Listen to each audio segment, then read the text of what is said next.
Welcome to the post-game lobby where I'm joined by Dagda as well as SK Gaming's Treatz. Treatz, first and foremost, thank you so much for sticking around after a few games to join us for the post-game lobby. Just before we go ahead, did you manage to catch that G2 versus Misfits game? I got to catch some of it. I saw the ending. It was pretty hype and pretty exciting, but I'm surprised that G2 actually managed to defend there. Me too. Okay, great. I'm glad you caught the ending. I'm going to come to Dagda first and talk a little bit about the early game lead. I mean, you and I were preparing for PGL at like 15, 20 minutes. We're like, well, G2's got this in the bag. There's no ways they can, throw this game, but they did. Yeah, it looked really, really strong from the get-go, right? You've got Renekton, Jarvan, right?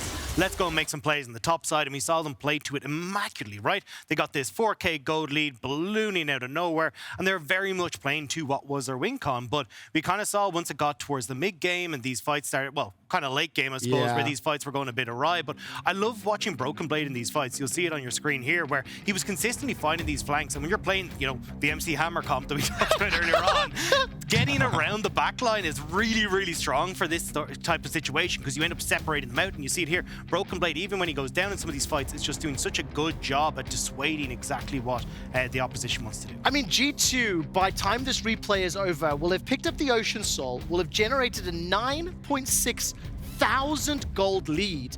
And I honestly thought the game was done and dusted. Hirit in particular, he got dove so often during the course of the early game.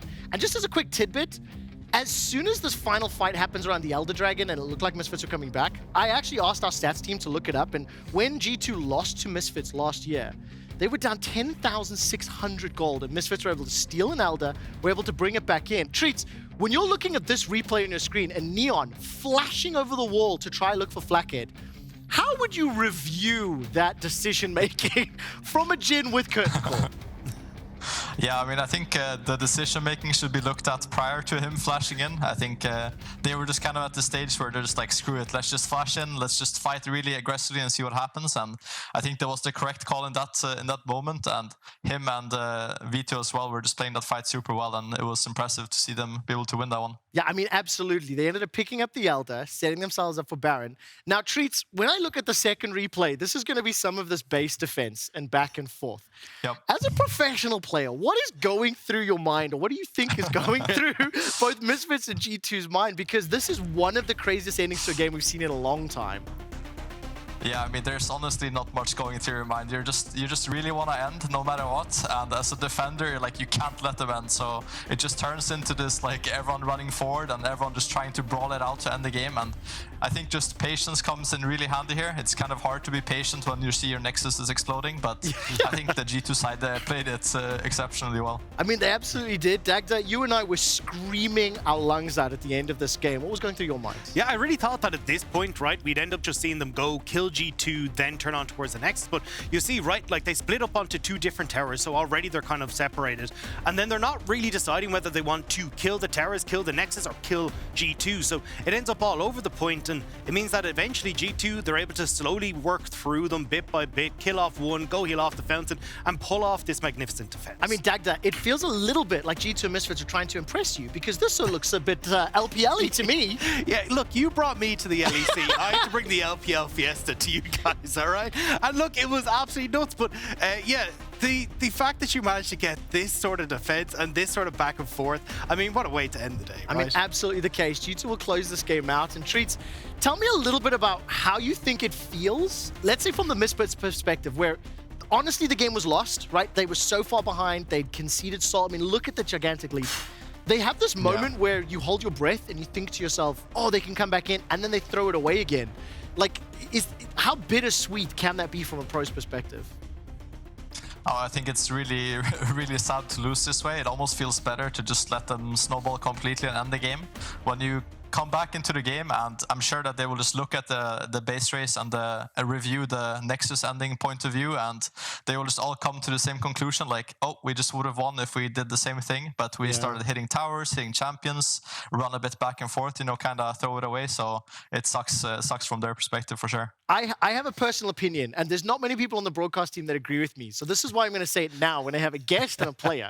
I honestly think Misfits are, in the last year and a half, the only team in the LEC that consistently have crazy, crazy late game endings around Elder, around Baron. They tend to do it against Fnatic and G2 in particular, and they're one of the most entertaining teams to watch for that reason. Is it good quality League of Legends? No. Is it great to watch? Hell yes. Okay, anyways, congratulations to G2. Treatz, I'm going to come to you for a little bit. Once again, thank you for joining us on PGL. Another tough day at the office, a pretty heavy-handed defeat to Vitality. Let's start a little bit by how you're feeling, about the first 3 weeks of gameplay on behalf of yourself and the organization. I mean, I think it feels really rough, obviously, to lose a lot of games, especially games that have been super close in the late game or have been kind of like won from our side. I think this happened when I played jungle in the summer as well, and it's obviously frustrating to lose the games that are really close, and we've had a lot of shining points, but obviously we've had some really bad points as well that we're working on.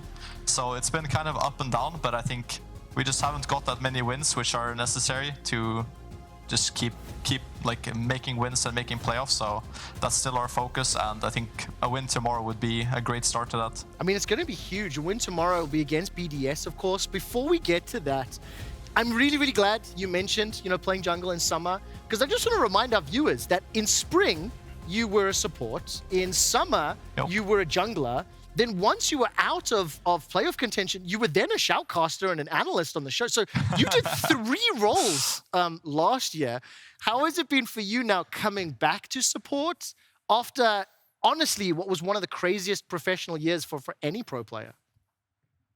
I mean, honestly, it felt easier for me than expected. I think jungle and support are 2 roles that require a lot of knowledge from one another, and just playing a lot of champions in jungle and fighting with them is kind of similar to support. So from that perspective, it wasn't super challenging for me, at least, to swap back and forth. But I think it looks crazier from the outside than what at least I feel. So I was like happy with swapping back, and I think I have good impact on support. But it kind of stagnated my support growth a bit that I'm hoping to pick up in this year.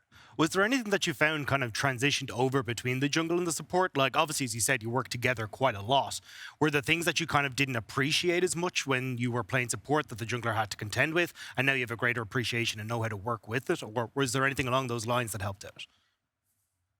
Yeah, for sure. I mean, playing 2 roles competitively, I think, gives anyone a lot of knowledge. And I think in general, especially late game, I think jungle fighting is pretty hard, and I think that's something I realized playing it in LEC as well. So that's something that I gained a lot of respect for. But I think I also kind of understood how easy the jungle role is in some sense. Like, early game is very scripted in a lot of the recent metas, and it's kind of easy to understand like where the junglers will go and how they will gank, etc. So both the positives and negatives there. Yeah, definitely. One last question before we move on. What has the fan support been like since you returned to, the support role, and definitely something you made a splash in spring last year? I know on the broadcast team, we were extremely excited to see you back in the bottom lane. I don't think I've gotten like a lot of hate or criticism overall, so I'm very thankful for that. I try to be very positive and like friendly, outgoing, so I think that helps a lot as well. But overall, I didn't really get any negative comments playing jungle or support. I think swapping back to support only gave me more positive comments. Dagda, I'll tell you now, he is one of the most sickeningly happy players that I've ever spoken to. And a great, great, great person to talk to about the game as well as the influence on the team. Talking about the game, there's a new patch in the LEC today. I want to talk about some of the champions that we saw in the bottom lane in the support role. 3 Nautilus, 3 Rakan, Leona, Nami, Janna, and Galio. Can I ask what your take was? We had some expectations on the broadcast side around how this patch would impact the duo lanes. Did it play out as you expected? And, without revealing too much, do you think there's anything we haven't seen yet? I mean, I think in general, the support pool is probably the one with the biggest variety right now. You can play melee engage, you can play disengage, you can play range support, etc. And I mean, Evelyn is on the picture here. I don't think she's played in this support role, but the rest of them definitely played a lot. Rakan also looking kind of fresher. Yeah. No, but I think it's a big variety, and it kind of just depends on the game and what style you want to go for as a team. Yeah, one of the big questions I want to ask you, because over in the LPL, we get a lot of the Caitlyn, but oftentimes we see her with more lane dominant champions like the Lux. But when I look across in LEC, the only real kind of mage champion that we've seen her paired with was Targamas on the Zyra. Is there a reason that you guys kind of prioritize more still the engage supports and like the opposite style, even like Braum and stuff like that with her over something like the Lux?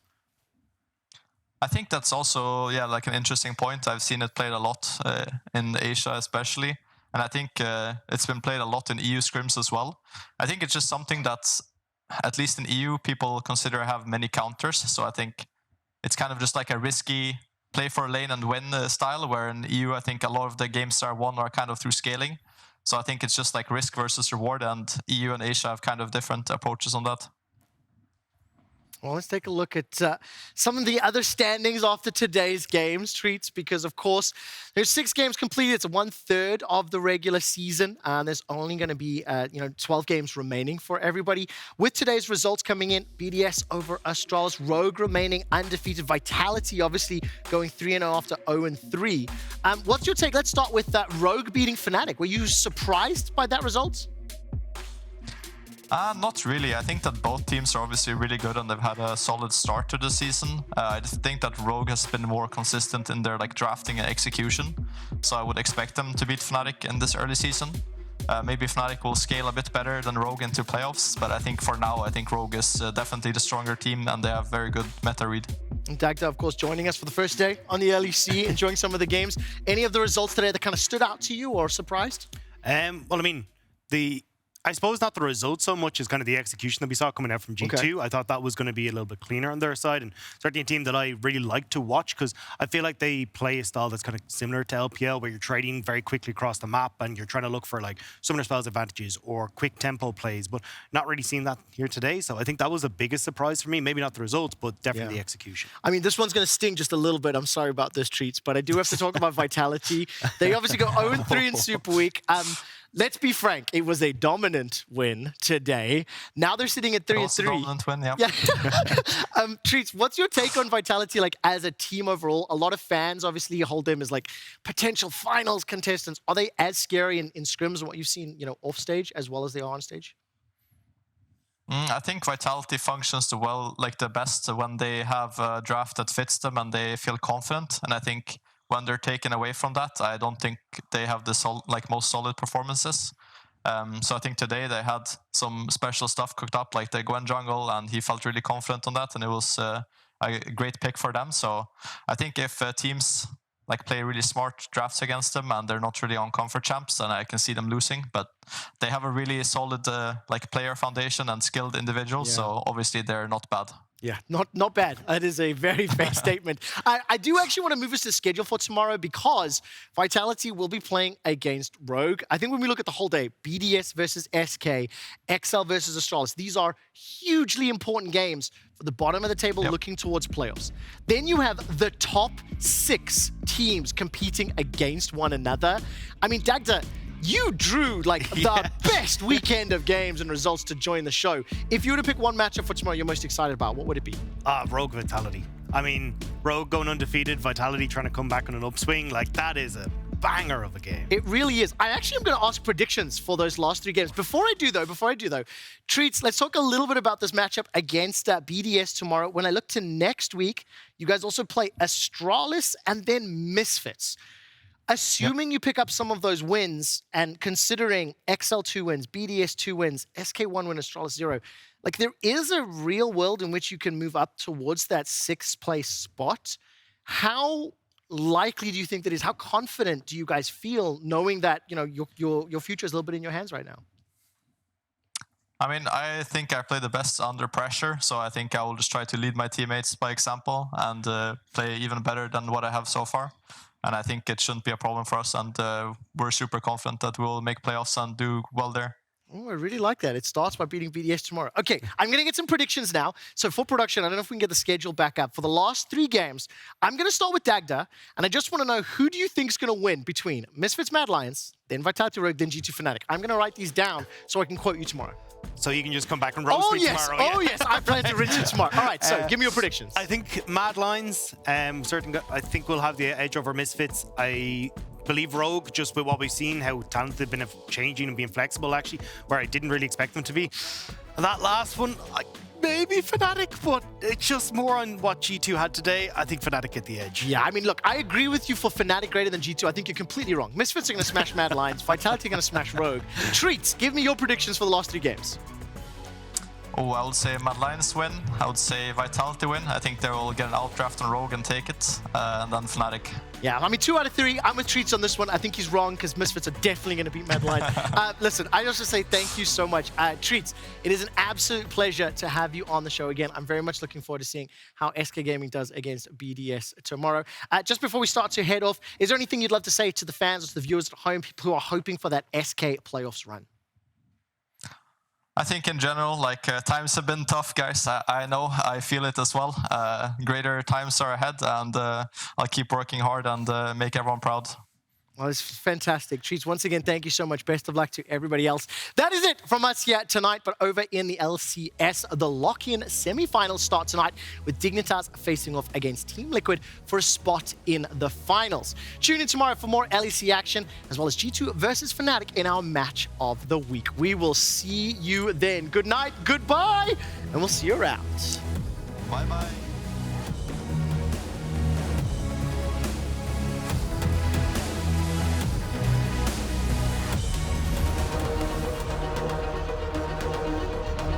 The adventure begins. We're always beside you, your nerdy best friends, with a balanced team to guide you, and I would like to What the hell's going on?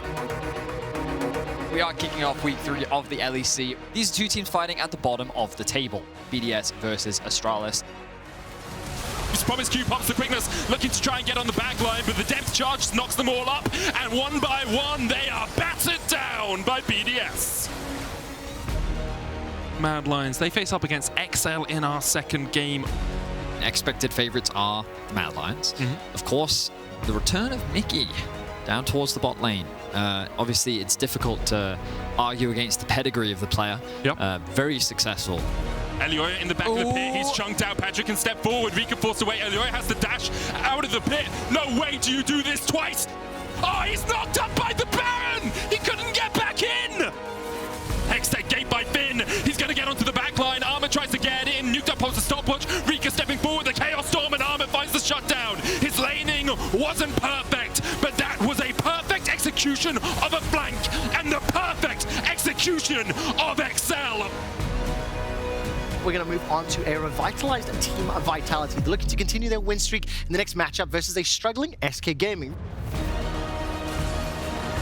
Perks on the backside. Keep your eyes on that package. Where's it going to go? Perks in the middle of everybody with LeBron. It's perfect, but what will it cost them? Gilius remains standing. He's trying to finish the kill. Curtain call coming away from the back line. Carsey now running and trying to finish the job. Gilius, he gets one back.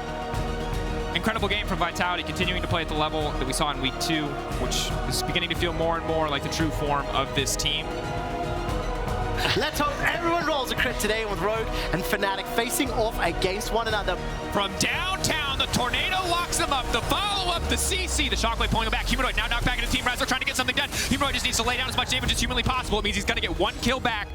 Rogue will remain undefeated in the LEC. 6-0 start to week 3.